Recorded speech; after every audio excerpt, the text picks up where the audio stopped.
सबसे ज़्यादा electoral bond अगर किसी को मिले हैं तो सत्ता में बैठे हुए लोगों को मिले हैं। दूसरा कांग्रेस को मिला। कांग्रेस ही हमारे मित्र ऐसे कि हमें नहीं बताते कहाँ से मिलता है।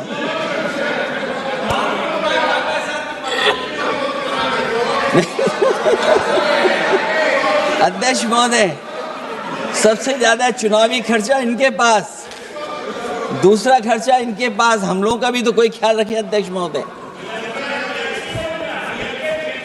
वो आप बता देना। तो ये जो इलेक्ट्रॉन बॉन्ड वाला जो खेल है अध्यक्ष महोदय, ये तो दिखाई देने वाला खेल है। उसमें सोचिए कहाँ हम लोग टिकेंगे, कहाँ रीजनल पार्टीज टिकेंगी। इसलिए अगर ये तरीका चुनाव होगा, खर्चा कैसे कम हो, इस पे भी इलेक्शन कमीशन को सोचना चाहिए कि ये खर्चा कैसे कम किया जाए। जहाँ तक एसआईआर की बात है, जो एसआईआर यूपी में चल रही है, अभी तक 10 लोगों की जान जा चुकी है। बीएलओ जो गांव-गांव जाने की और गली-गली जाने के लिए जिनको काम मिला है,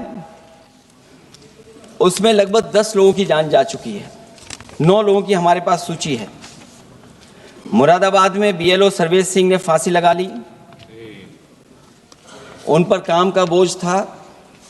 29 नवंबर में बिजनौर में बीएलओ शोभा रानी को हार्ट अटैक हो गया।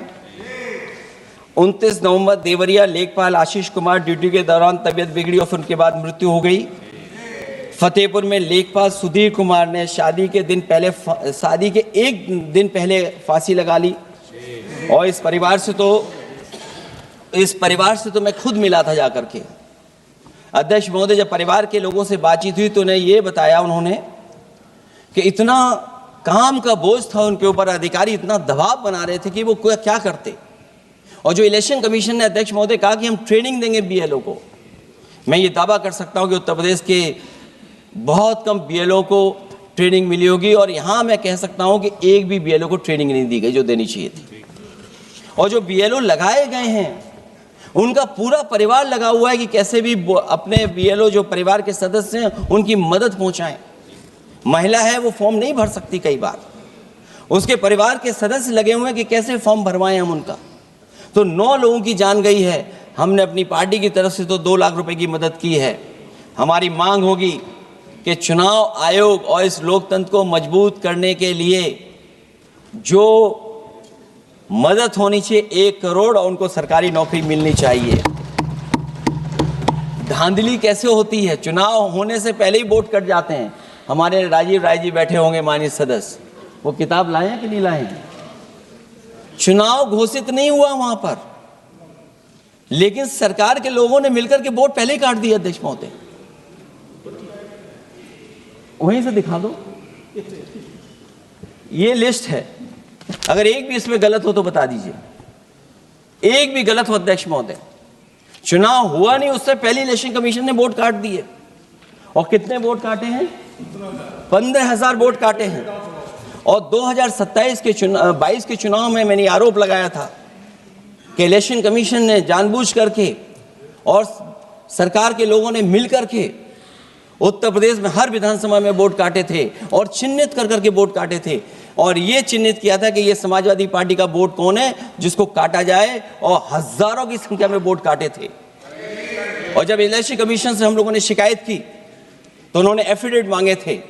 मैंने हजारों लोगों के एफिडेविट दिए थे अध्यक्ष महोदय, और ये कहा था कि ये जिंदा थे।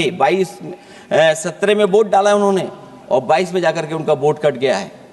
लेकिन किसी भी अधिकारी के ऊपर अभी तक इलेक्शन कमीशन ने कोई कार्रवाई नहीं की। इन्होंने संसद अगर पिछले 2-3 दिन को छोड़ा जाए तो साल पर शायद ही थोड़ा चलने दिया है। एसआईआर कर करके इन्होंने यहाँ पे तमाशे किए। लेकिन अब जब इनको बोलने की बारी आई एसआईआर पे, तो अध्यक्ष महोदय जी, हम देख रहे हैं कि कल leader of opposition Rahul Gandhi ji ने, मुझे लगा क्या खुलासा होगा, हम भी बड़े उत्सुक थे। सारी साल हमने एक ही शब्द सुना है, अब ये क्या ग्रैंड रेवलेशन होगी।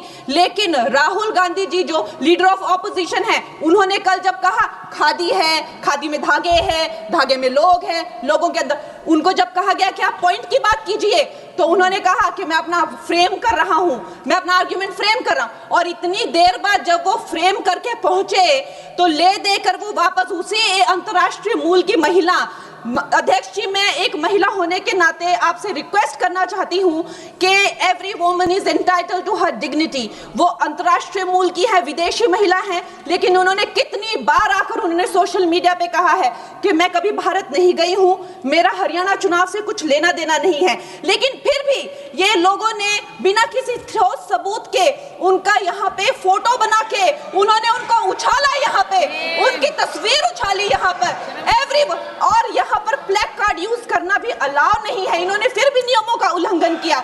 मैं चाहती हूं सबसे पहले तो मैं इस सदन की तरफ से उन महिला से बहुत ही माफी मांगती हूं कि इस सदन में बिना कि उनकी आजकल जो पर्सनैलिटी राइट्स का भी एक बहुत बड़ा क्राइम होता है, उसके उपरांत उनका फोटो यहां यूज किया गया। मुझे बहुत खेद है। भारतीय संसद की तरफ, संसद भवन की तरफ से हम उनसे माफी मांगते हैं।